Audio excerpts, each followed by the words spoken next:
Our third question tonight has been submitted by Roma Menlo. This is asking a question about how committed candidates are to ensuring that Edinburgh Council has the necessary powers to regulate short-term lets in the city, so that we ensure that the city centre in particular is not given over entirely to tourism.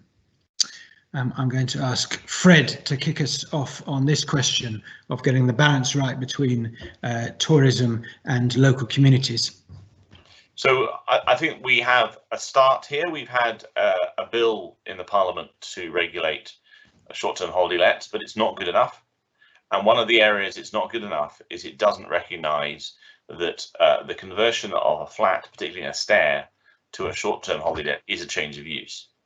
And they should have received planning permission. The residents should have had the opportunity to have their say. People should have been thinking about what's the effect on their neighbours of converting a property to a short-term let.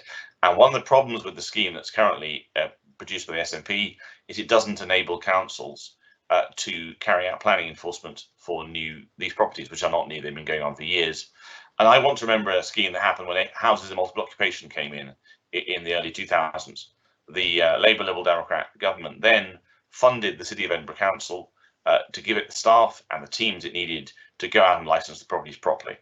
And that was a worth thing doing. And what we need to do now is make sure that the City of Edinburgh Council and maybe other councils that have the same problem are licensed and have the teams so they can actually go out and deal with these properties. I mean, Andy Whiteman did some interesting work and identified hundreds of such properties across the city, and there are probably more. The council needs to be resourced so we can run a proper retrospective planning consent issues for all of those, and maybe refuse quite a lot of them, so they can back into homes and they can be used by people who are going to live in the city.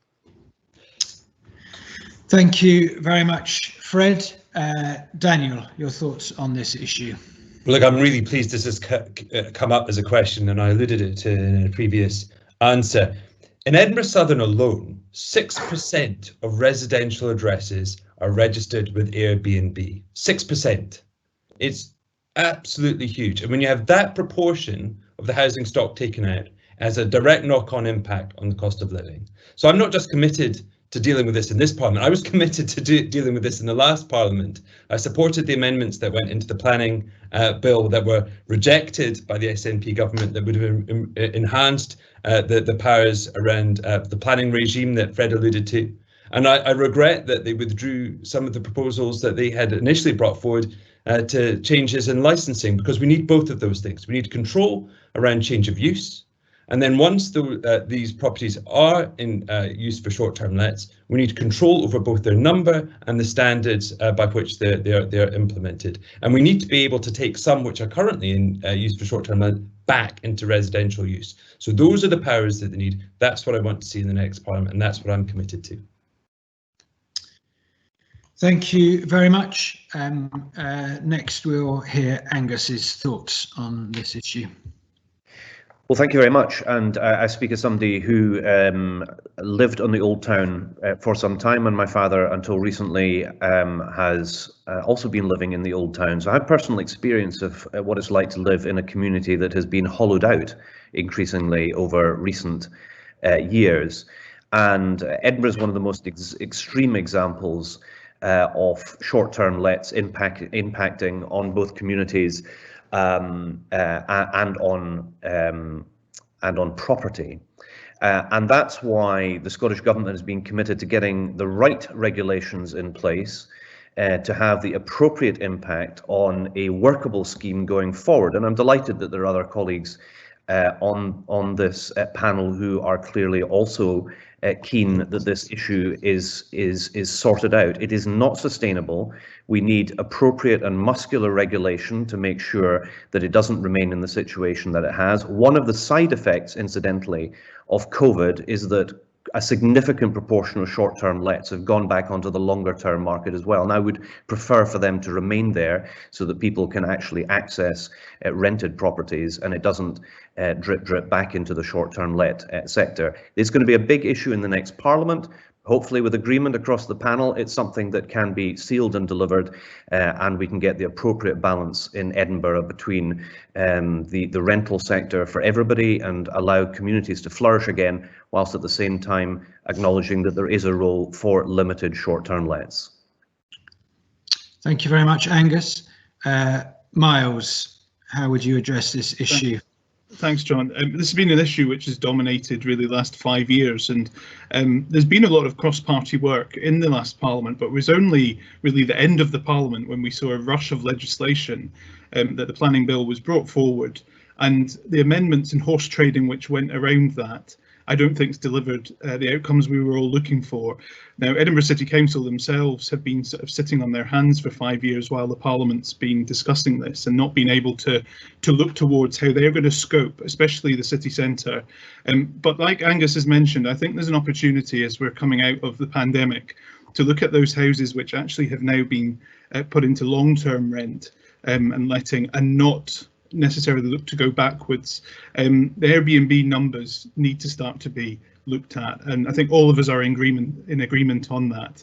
But I think it's time for the council very much to start using the powers which this bill has provided to them, and I think that's something all of us and all of our councillors who are elected to Edinburgh City Council need to start looking at how they can take this forward as well, because it's an important, some of the bill does present new powers for the council.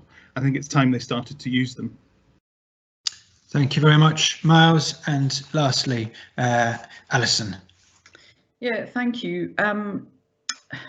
We know that short-term lets are operating without planning permission in case after case after case. We know that this is having a negative impact on many communities. I mean, some of the cases that have been reported to me in my mailbag are truly concerning, where people don't know who they're going to bump into in the close, and you know, their once quiet stare can become a place of it just feels hostile, and they feel like they have very little control when there's this rapid turnover of you know, people that are there for a night or two.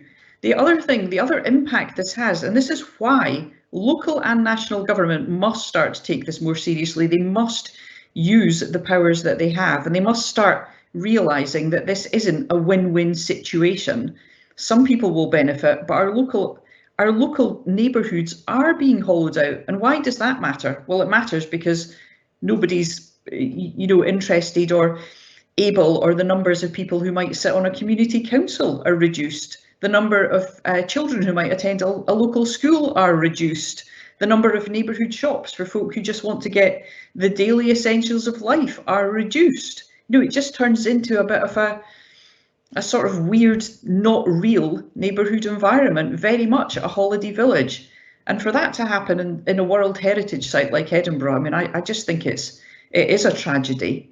The fact that you can pick up a phone, book a weekend away, take your trolley suitcase and find yourself in another city within a matter of hours is having a very negative impact on many neighbourhoods. And I think as we move out of COVID, as we see the growing increase in interest in online shopping, I think the city centre in Edinburgh is going to change markedly. So we need to have a big discussion about what we want our city centre to look like, and who is it for. And I would like it to be a strong, thriving neighbourhood where local people have got access to the very best public services.